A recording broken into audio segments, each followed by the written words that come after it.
사도신경으로 우리의 신앙을 고백하겠습니다. 전능하사 천지를 만드신 하나님 아버지를 내가 믿사오며 그 외아들 우리 주 예수 그리스도를 믿사오니 이는 성령으로 잉태하사 동정녀 마리아에게 나시고 본디오 빌라도에게 고난을 받으사 십자가에 못 박혀 죽으시고 장사한 지 사흘 만에 죽은 자 가운데서 다시 살아나시며 하늘에 오르사 전능하신 하나님 우편에 앉아 계시다가 저리로서 산 자와 죽은 자를 심판하러 오시리라. 성령을 믿사오며 거룩한 공회와 성도가 서로 교통하는 것과 죄를 사하여 주시는 것과 몸이 다시 사는 것과 영원히 사는 것을 믿사옵나이다. 아멘. 찬송가 455장 함께 찬양하겠습니다.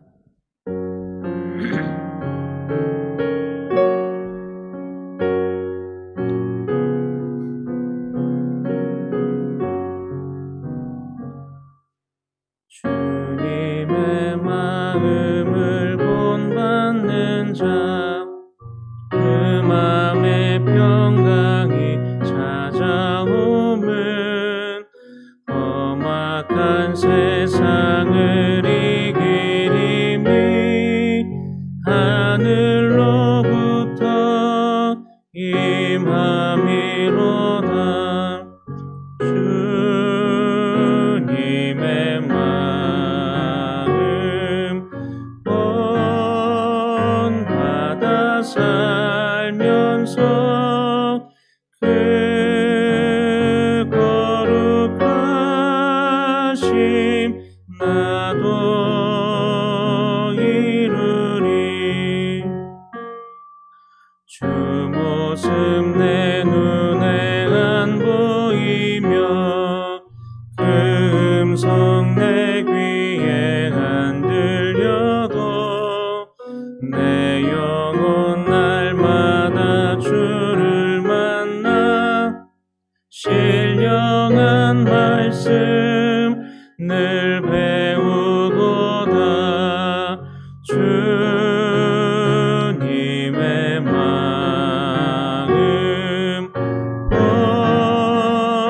본받아 살면서 그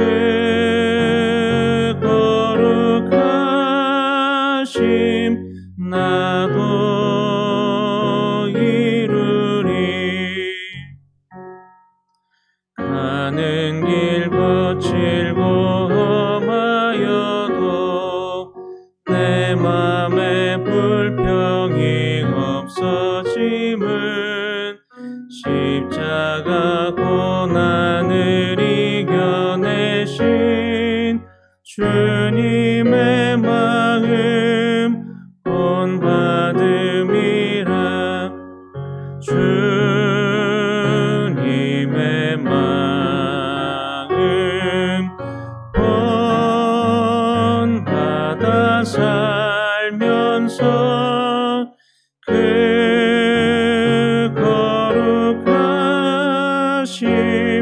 나도 이루리.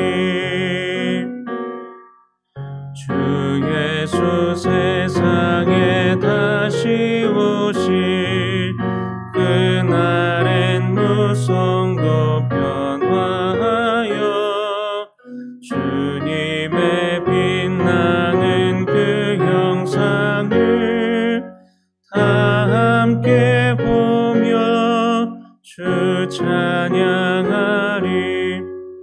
주님의 마음 본받아 살면서 그 거룩하심 나도 이루리. 함께 말씀 보겠습니다. 잠언 21장 1절부터 8절까지의 말씀입니다.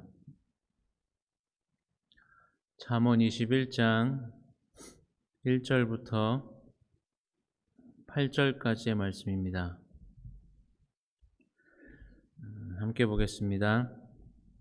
왕의 마음이 여호와의 손에 있음이 마치 본물과 같아서 그가 임의로 인도하시느니라. 사람의 행위가 자기 보기에는 모두 정직하여도 여호와는 마음을 감찰하시느니라.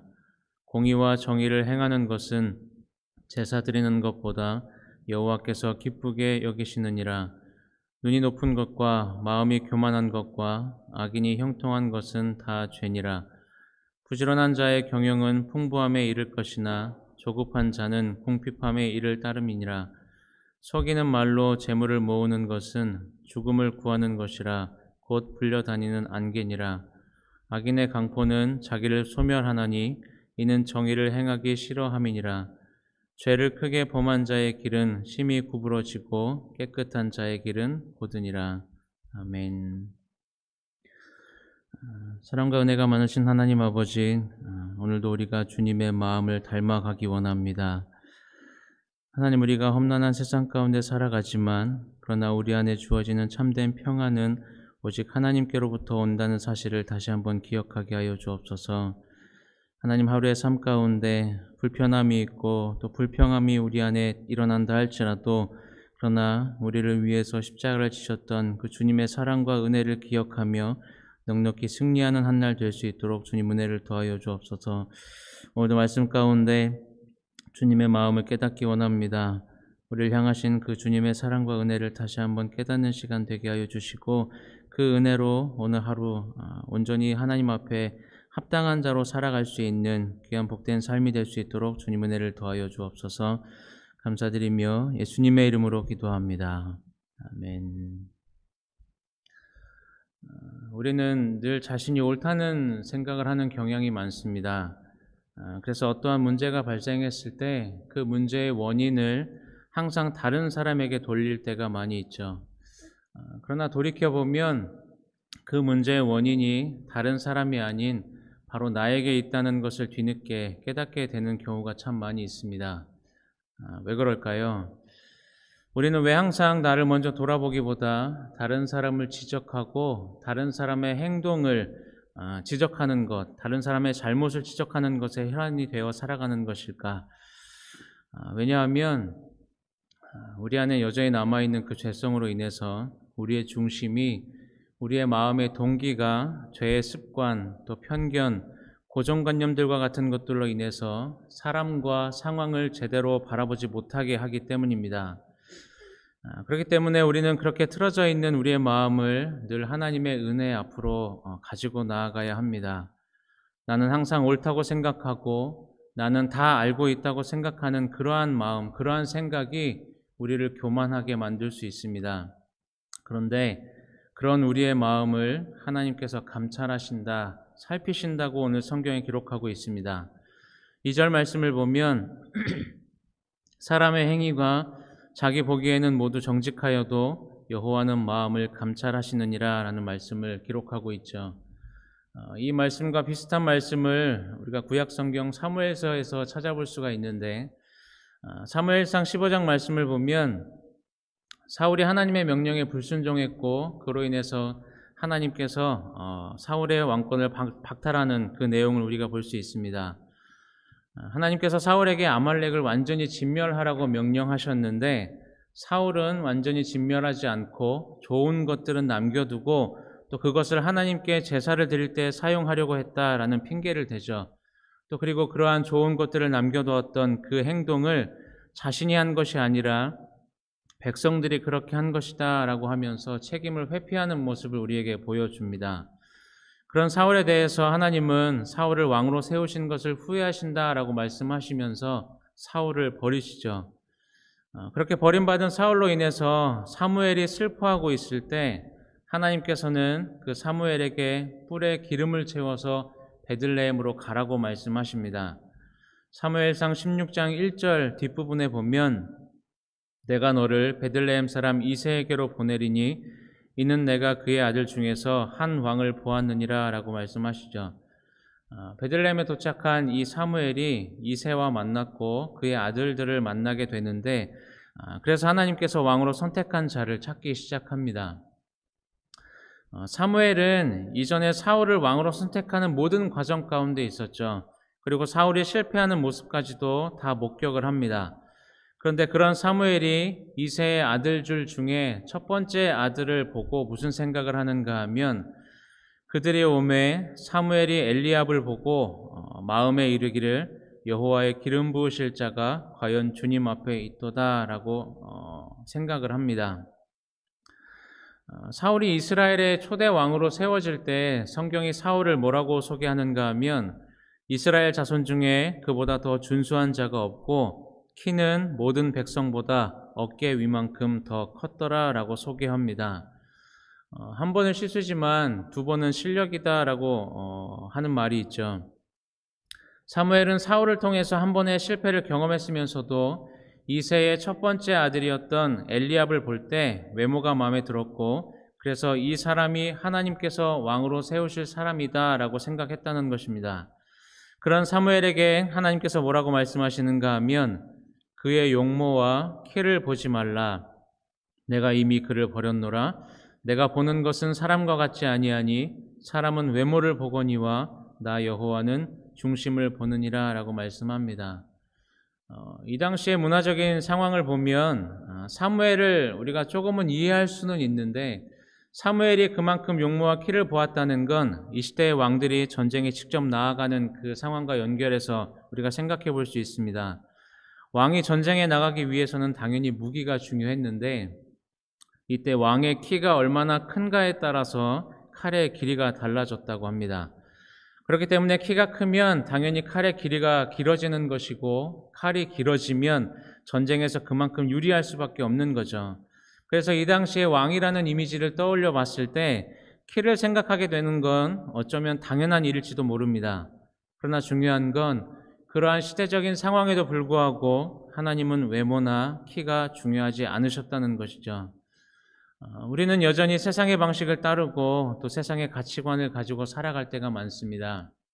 그런데 그러한 우리들에게 하나님께서 오늘 뭐라고 말씀하시는가 하면 사람은 외모를 보거니와 나 여호와는 중심을 보느니라. 사람의 행위가 자기 보기에는 모두 정직하여도 여호와는 마음을 감찰하시느니라 라고 말씀하십니다. 우리가 세상의 방식을 따르고 또 세상의 가치관을 따를 때 우리 입장에서는 충분히 그 이유가 있다고 생각을 합니다. 사무엘도 새롭게 세워질 그 왕에 대해서 키를 볼 수밖에 없는 이유가 충분히 있었다고 생각할 수 있죠. 그렇지만 그러한 사무엘의 모습은 결국 하나님의 방식이 아닌 세상의 가치관, 세상의 방식을 따라가는 모습일 수밖에 없는 것입니다. 하나님은 분명히 내가 내게 알게 하는 자에게 나를 위하여 기름을 부을지니라 라고 말씀하셨습니다. 사무엘이 지금 해야 될 일은 자신이 왕이 될 사람에 대해서 판단하고 스스로 선택하는 것이 아니라 하나님께서 알려주시는 그 사람에게 하나님의 말씀대로 기름을 부으면 되는 것이었죠. 다시 말하면 하나님의 말씀을 듣고 말씀대로 순종하면 되는 것이었습니다. 그러나 사무엘도 이 순간 세상의 방식을 버리지 못했다는 것입니다. 우리가 하나님께서 중심을 보신다는 이 말씀, 마음을 감찰하신다는 이 말씀을 너무나 많이 들었고 그래서 너무나 잘 아는 말씀이죠. 그런데 여러분, 중심을 보시고 마음을 감찰하신다는 것이 무슨 말씀입니까? 이 중심이라는 단어를 영어 성경에서는 문자 그대로 마음이라는 단어로 번역을 합니다. 그렇게 중심을 단순히 마음이라고 생각을 하게 되면 막연하게 감성적인 것으로 생각하기가 쉬워지는데, 그래서 조금 더 원어에 가까운 의미의 단어를 한번 생각해 본다면 그것은 동기라는 단어가 아닌가 싶습니다. 사람은 외모를 보거니와 나 여호와는 동기를 보느니라. 사람의 행위가 자기 보기에는 모두 정직하여도 여호와는 동기를 감찰하시느니라. 사무엘 앞에 그 이새의 아들 7명이 지나갑니다. 그러나 하나님이 원하시는 사람이 그 가운데 없었죠. 너의 아들들이 다 여기 있냐라고 묻는 사무엘의 질문에 이새는 아직 막내가 남아 있다고 이야기합니다.